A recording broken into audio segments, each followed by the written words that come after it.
Something interesting is happening in our world in regards to the scriptures.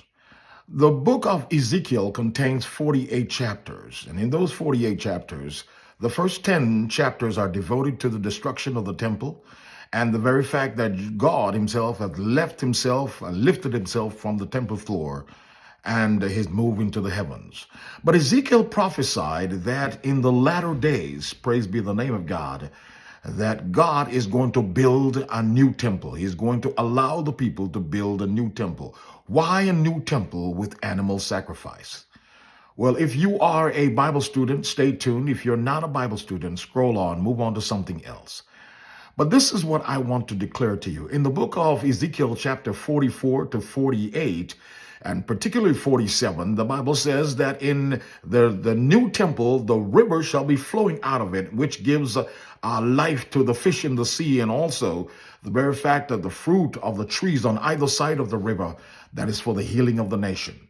But he says also that in that time there will be animal sacrifices. Why animal sacrifices? When animal sacrifices have been fulfilled by Jesus the Christ, who became our supreme sacrifice. Why would God bring back the sacrifices that we believe from the very fact of the sacrificial time and from the time in which Moses had applied these sacrifices were to be done away with by God through Christ? Well, in my understanding of that, it is that just like the Sabbath is kept, it is a memorial for creation. Much the same like the very fact of the Lord's Supper. The Lord's Supper is a memorial that constitutes the death of Jesus Christ for the very fact of all people who are going to have the marriage supper.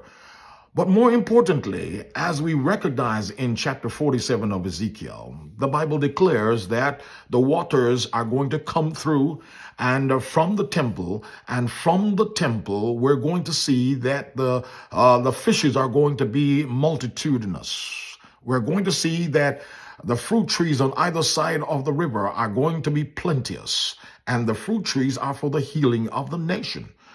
But again, in that, why is it that we're having a physical temple built? Now we're having a third temple built. The first temple was destroyed. Second temple also was destroyed AD 70 by General Titus and the rest. And now a new temple, according to Ezekiel, is to be built in the world to come, in the new dispensation, which will be in the new millennium as such. But here, importantly, we noticed also that the six feasts that God had declared,